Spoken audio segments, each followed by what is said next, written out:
is not meant for you. Run, boy, run. They're trying to catch you. Run, boy, run. Running is a victory. Run, boy, run. Beauty lies behind the hills.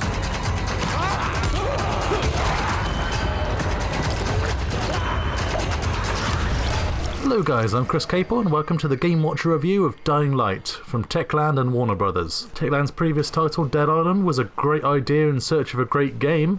An open-world, first-person, zombie apocalypse, co-op, melee shooter where it's just as fun to play single players online? Sign me up! Trouble is, ended up really repetitive, not much fun in single player, and buggy as hell. In short, it did not deserve that Game of the Year edition. Now they've lost the license to Deep Silver, Techland have started a new franchise with Dying Light, so hopefully they'll be rectifying their mistakes. The story of Dying Light is rather straightforward, but has a few interesting wrinkles. Basically, an unknown infection has swept through the city of Haran, and the whole place has been quarantined. That's left the groups of survivors struggling to stay alive in a city of the living dead, with only airdrops of a preventative medicine called antizin keeping the bitten ones from turning into zombies. And you're a government agent named Carl Crane, who's been dropped into Iran to find some mysterious file that his sinister employers want very, very badly. Things don't go well, in case you're wondering. Dying Light is very much like an improved Dead Island. You're still exploring, scavenging, beating up tough zombies, avoiding tougher zombies that really feel like they're being torn from Left 4 Dead, and so on. Dying Light just feels very like Dead Island. Fortunately, as I say, it is improved, although not entirely to perfection. Iran is a much more interesting place than Benoit for a start. There's something in every corner, variety in the layout, and the characters are much more entertaining. While the story is serious, Techland aren't afraid to have fun now and again, as the insane and colourful characters you meet prove. You can become really attached to them, but this is a zombie survival game, so don't expect them all to survive. It's a little disappointing that there are only two big zones, the slums and the better looking old town, but they're both massive, so you'll be exploring Dying Light for a long time. It took me 15 hours just to reach Old Town. It'd be awful though if there wasn't anything to do in all this space, so it's a relief that missions are so plentiful.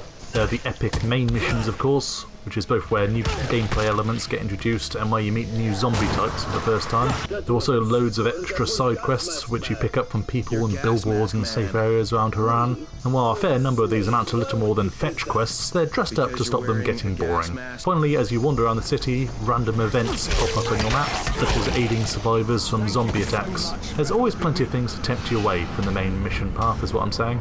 Of course, this constant back and forth with quests would get boring if getting around wasn't easy, and cleverly Techland have turned this problem into their central gimmick. Dying Light's been compared to Mirror's Edge in that there's a heavy focus on first-person free-running, jumping across rooftops, clambering over every surface. It gives Dying Light a wonderful sense of motion that remains entertaining throughout the game. It's not perfect. Getting down from things is tricky and often meant a fall to my death and me wanting to throw my computer out the window. Overall though, it's fun to free run around Haran, but I admit it does get a little tiresome after 10 plus hours in the same area. Of course, while exploration and parkour is half the game, the other half is combat. For the vast majority of the game, this will be melee focused. This part is almost exactly like Dead Island, right down to having tough zombies that take a fair few hits to die, but it does get progressively easier as you go through the game. You can also upgrade every melee weapon in the game with add-ons that you craft, such as an electricity mod, which really give you an edge in battle. Guns don't really appear until nearly halfway through the main campaign, and you don't really want to use them on the streets, since they attack the quicker viral types of undead. Occasionally a rifle becomes a necessity when up against similarly armed human opponents in the latter half of Dying Light. The final big change from Dead Island is the night. Once the sun goes down, the utterly lethal and near indestructible volatile zombies appear. Make too much noise and they'll pursue you, and most likely will catch you and kill you, unless you get to a safe zone in time. The night turns Dying Light into a slower stealth game, one where you rely on Crane's hunter sense to watch the volatiles and UV lights to stun them if they spot you, while you earn ability points much quicker at night. The risks are much greater, since you lose those points if you die. Points are used to upgrade your skills in 3 categories, which are Survivor, Scavenging, Agility, Getting Around, and Power, Combat. Choose your upgrades carefully. Getting onto online, the co-op multiplayer of Dead Island is back in Dying Light and has been tweaked to make it much more interesting. You can join the game or have anyone join you at any time, at which time you can start either doing missions together or going your own way if you so choose. As you play, little challenges show up, from kill zombies to get to this location, which are optional but the winner gets bonus points. Adds a little bit of friendly competition to the co-op, which is very welcome. The other more competitive multiplayer mode is Be the Zombie, where there's a mix of humans versus human-controlled night hunter zombies. These can be quite fun, but only in groups. In 1v1 it gets boring within 2 deaths. Graphically, Dying Light is pretty lovely, with lots of detail everywhere and good believable design, but I admit I'm not a fan with how washed out and brown everything looks. I was hoping this new generation would see the belief that good graphics equals brown get cast onto the scrap heap. I appreciate the detail, but this comes at a cost as well. Dying Light runs choppily on many PCs. Techland continue to patch the game, but things are pretty bad right now, although the game's at least playable for most. Well, apart from the odd major bug here and there. Dying Light is a very impressive game that's clearly had a lot of care and attention put into it. Iran is great to explore with a mostly well implemented free running, and killing zombies never gets old, especially with the upgrades you pick up and the new enemies introduced throughout the campaign. The online portions are neat, and it's worth playing co-op as it keeps things interesting.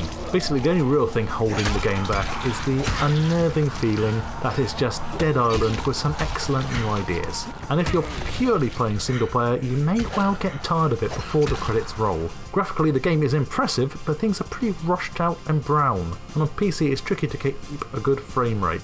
Nevertheless, the negatives are mostly minor, and should all be fixed fairly soon. Unlike its predecessor, Dying Light is definitely a zombie survival game that was worth the wait. I gave Dying Light a score of 8.5, so it might even deserve that Game of the Year edition this time. Thanks for watching, Chris Capel and GameWatcher out. That was disgusting. Yes, it was.